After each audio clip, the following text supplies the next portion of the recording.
put them. Yeah. Hold up, y'all.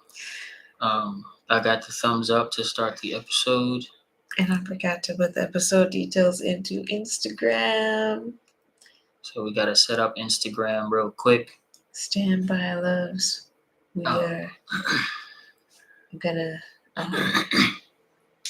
we're gonna be talking about something important. If you have been enjoying the podcast thus far, this is a good opportunity, if you have not already, to subscribe. Thanks, babe. To subscribe if you're on YouTube, if you're on Facebook, to follow us so that you get notified and turn on your notifications whenever we go live. This is the Holistic Freedom Secrets Podcast, and Happy New Year's Day.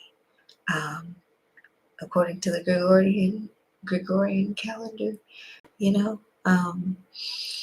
depending on how deep of a truth-seeking working mama or freedom seeker you are, you may celebrate the new year more so on your birthday, or you may celebrate the new year in March, springtime. But most of the United States is celebrating the new year today. So, Happy New Year, if that's your jam. Oh, babe. Good day, Instagram. Let me get you situated a little bit.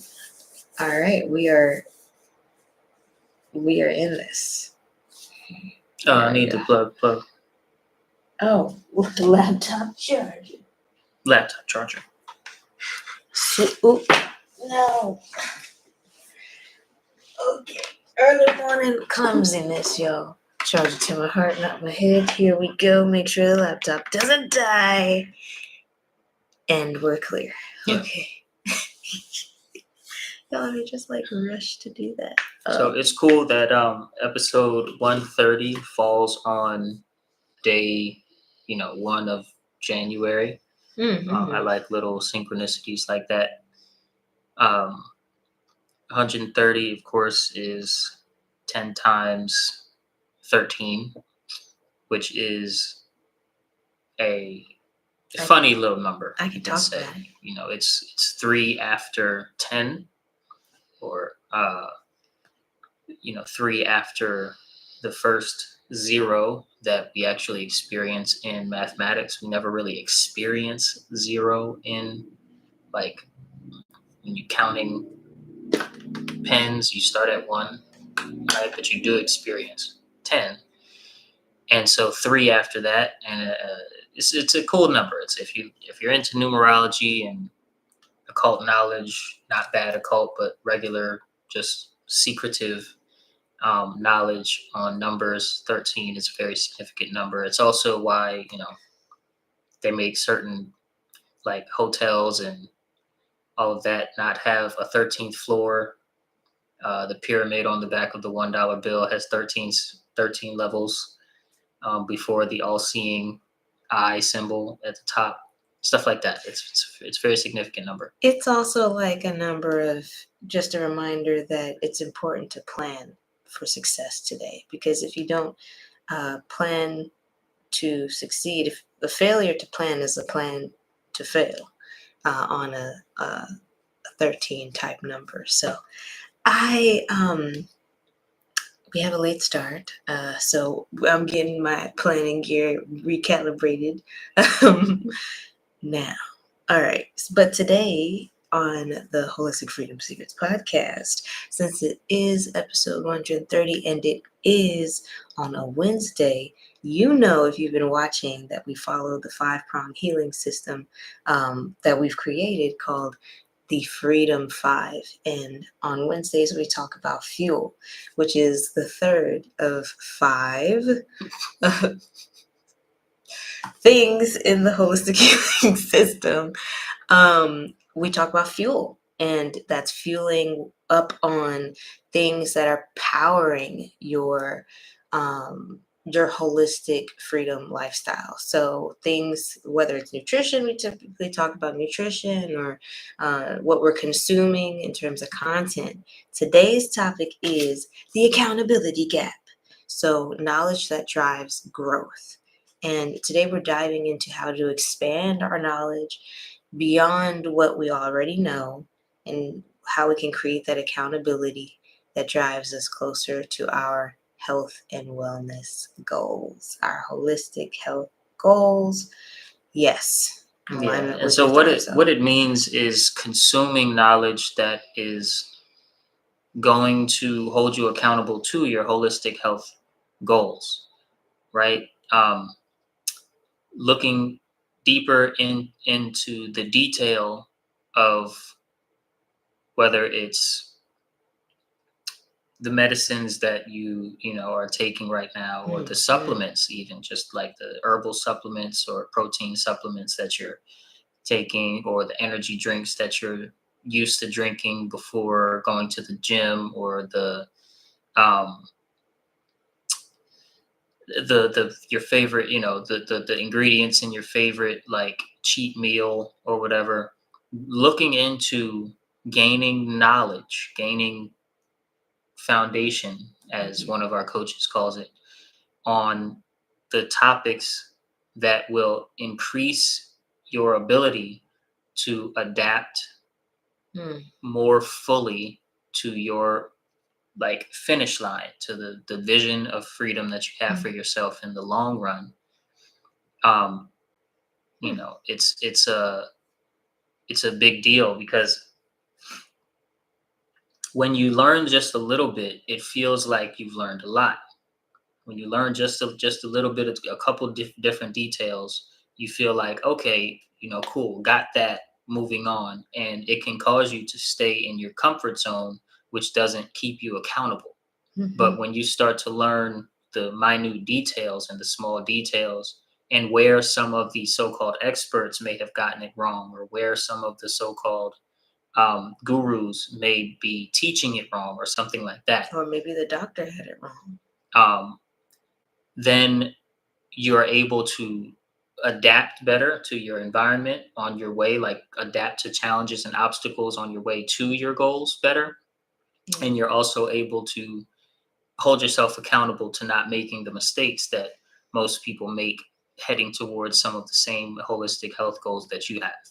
I think that that's cool that you mentioned adaptability, because the more that we know, it's one thing to know a whole lot, but it being like, okay, you collected it, you didn't apply it, you don't have a deeper understanding of it, so you still don't really have that flexibility.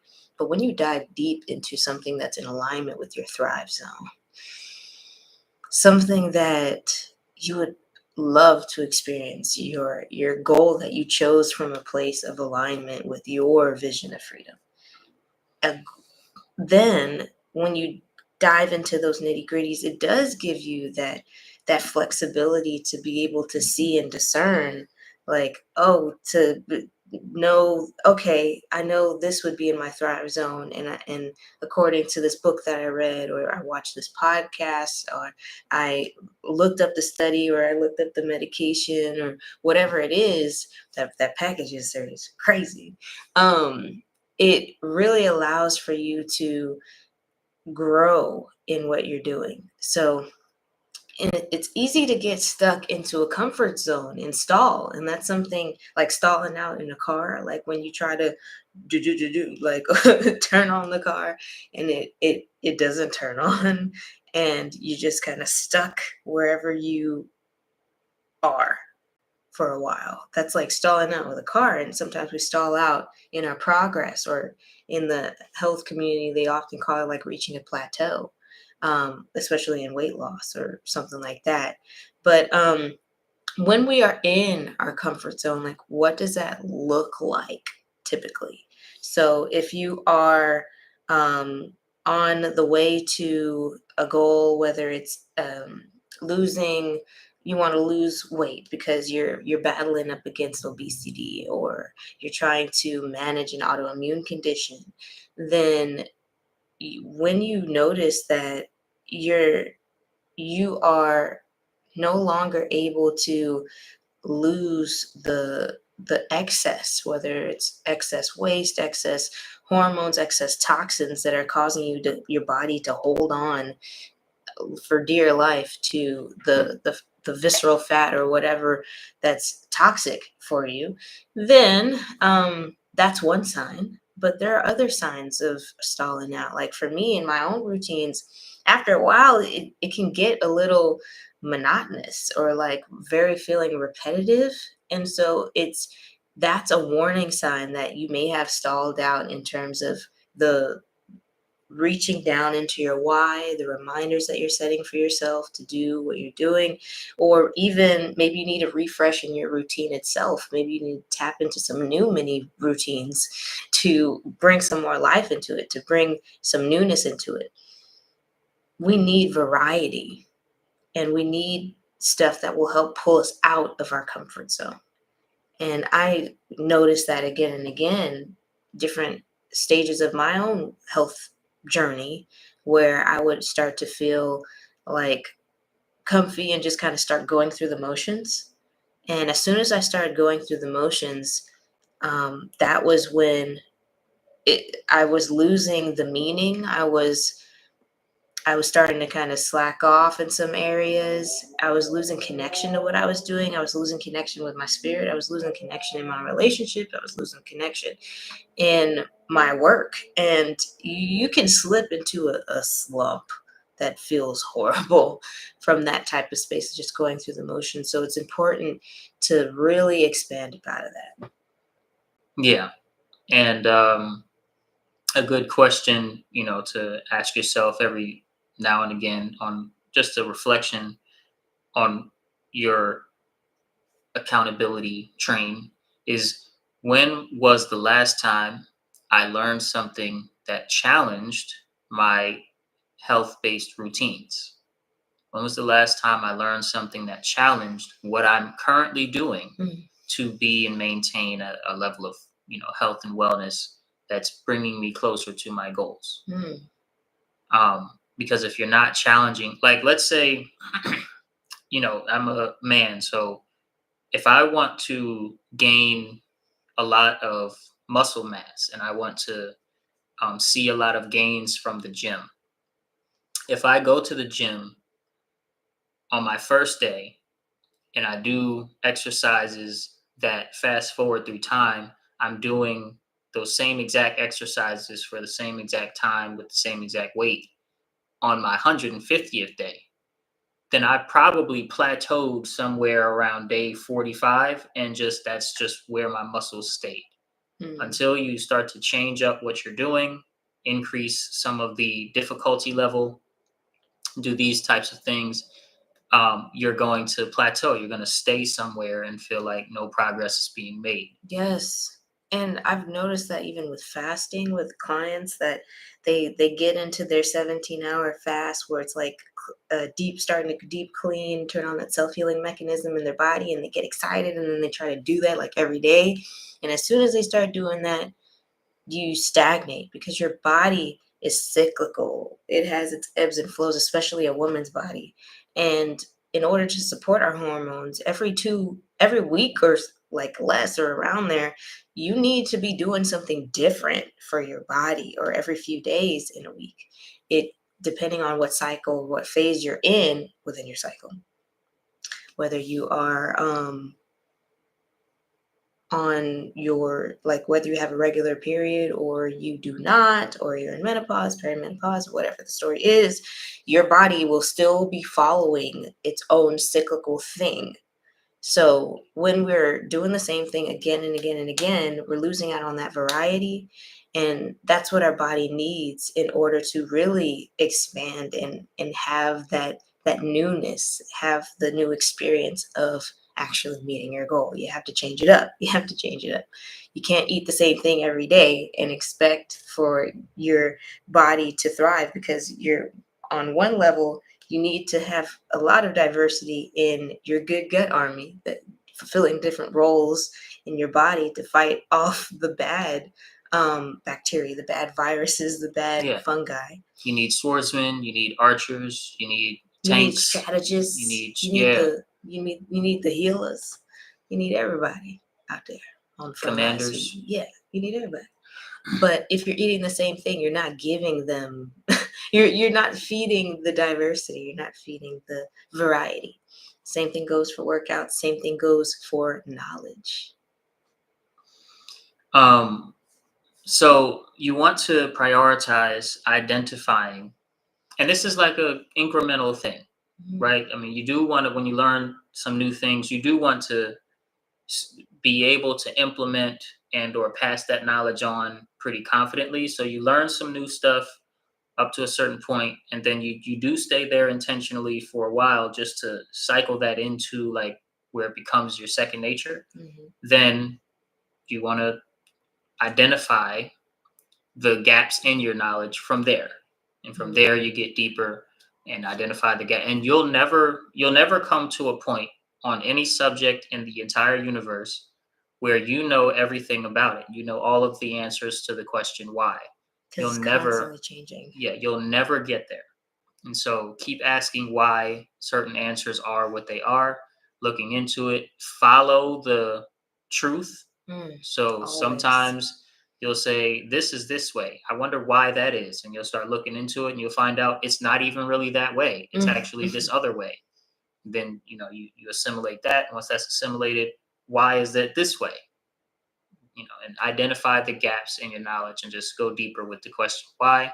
And you will be able to not stagnate the knowledge and use it again as fuel to motivate your accountability to getting closer and closer to your holistic freedom goals. Yeah.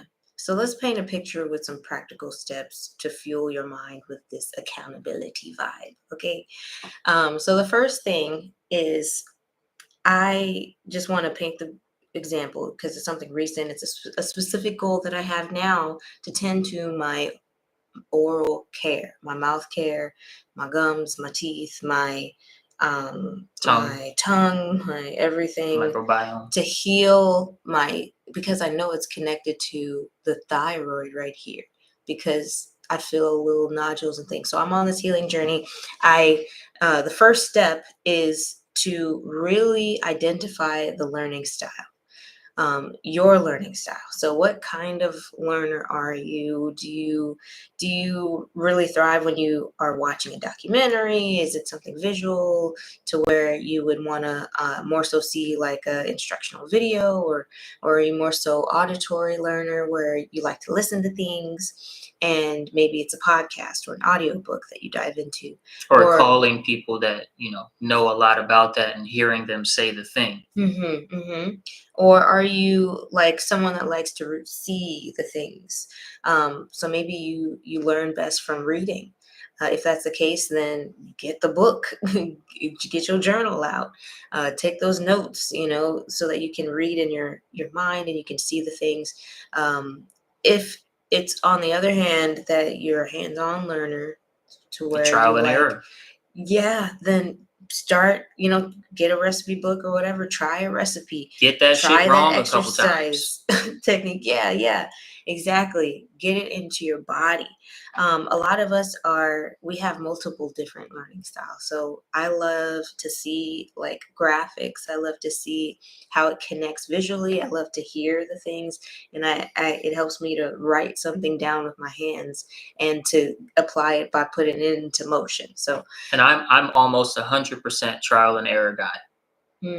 My own style. I'm a visual learner, and I'm like, I'll see enough of the documentary and I want to go try the thing. Yeah. So knowing that part about yourself helps lessen the friction when it comes to diving deeper. So if you're, say, a trial and error guy, you might seek out more so some one-on-one accountability or coaching or some sort of guidance that's step by step maybe.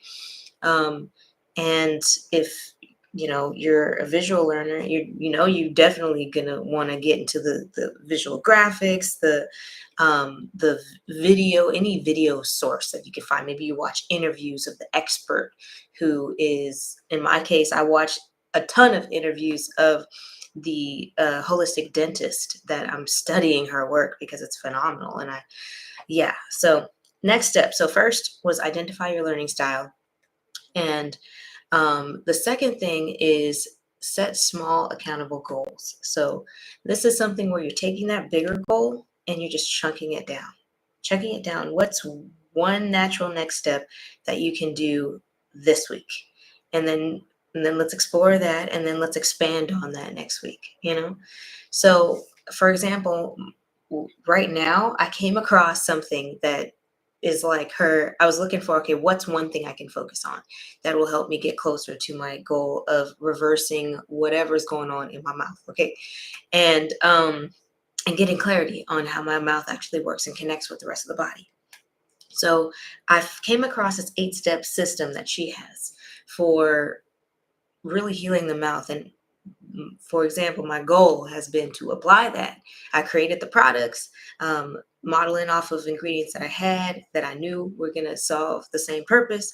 And I started doing it immediately. And so I chunked that goal down of reversing the autoimmune responses and decay or whatever's going on in my teeth. And I took the effort of, I found that small little thing that I can do every day, following these 8 steps daily. So next, what do you do next, right? Whenever you are experiencing something, you learn something new, you have a goal, you identify your learning style. Next, you want to find an accountability partner or somebody that can be on the journey with you. If possible. If possible. Sometimes you can't. Sometimes you can't. That is the case for me right now. I don't have an accountability partner per se, but the next best thing would be to at least share your goals with someone. If they're not walking alongside you, that's fine, but at least have somebody, like right now, you are here to hold me accountable in terms of me doing this stuff every day, because I'm sharing with you what it is that my goal is, and you're aware of it, so you can say, like, check up on me. Hey, did you do the thing? Yeah. All right. And then test, adapt, test, adapt, test. Mm-hmm. So eventually we are going to have to trial and error. I'd be skipping a lot of steps. I'd just be like, all right, cool, let's go. Let's go practice, But that's the last step in identify your learning style, set small, attainable, actionable goals, accountability partner, or at least someone to share the journey with, and then do it. Test, adapt, test, recalibrate, recalculate, adapt, test, and then you'll get it right. And then make sure that your mindset is on the long term. So one of the biggest pitfalls when we have goals that are ongoing or mendable, malleable goals, like stuff that involves our health, which is not like, there's no person you can point to and say, this person is in perfect health for me. You have a different body than that person, right? This person has a perfectly good and sound health routine for my body, and eating and drinking and everything for my body. Can't do that to anyone in the world. That's so true. Even if they share your blood type. Yeah, so I know. Yeah, and there's eating for your blood type and that whole. So setting yourself up for success mentally means having a growth mindset, right? Growth and comfort cannot coexist. Mm-hmm. There's growing pains that come with all types of learning and holding yourself accountable to the new knowledge, digging deeper.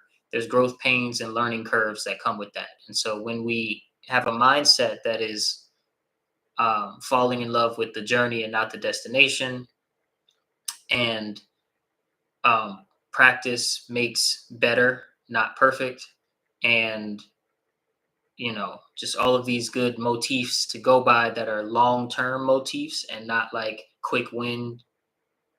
I don't want to say something that diminishes the power in quick wins and celebrating small victories, but just like focused totally on quick wins and small victories instead and losing sight of the bigger picture. You don't want to do that. You want your mindset to be on the long term. I'm in this for the long run. I'm in this committed relationship with my holistic freedom vision and take it like that. Yeah. One of my mentors who I've been following in terms of my own journey to holistic freedom has this saying that I more recently, in the more recent months, heard him say, and it is perfect practice means perfect, or perfect practice. Wait, what is the original? Practice makes perfect. Okay, so then what he said was perfect practice makes perfect. So, what he was trying to paint the picture of was the details matter, basically. So when you're looking to do something, yes, when it comes to these 8 steps, I was doing most of the things, kinda, but the details I didn't have down. I didn't know that you had to start at the gum line and just go in one direction, down, away from the gum for the top teeth, or how to do that and then get to just the teeth themselves. I didn't know these little details, and I didn't know the power of salt water, or different facets of the healing mouth journey. Or maybe I might want to incorporate something that has omegas in it, like some hemp seed oil or some nettle oil. I had no concept of these things to the point that I put them together. So when I was practicing what I thought was right in the stalling out point that I'd reached, I didn't have the details together because I didn't take the time to dive a little deeper yet.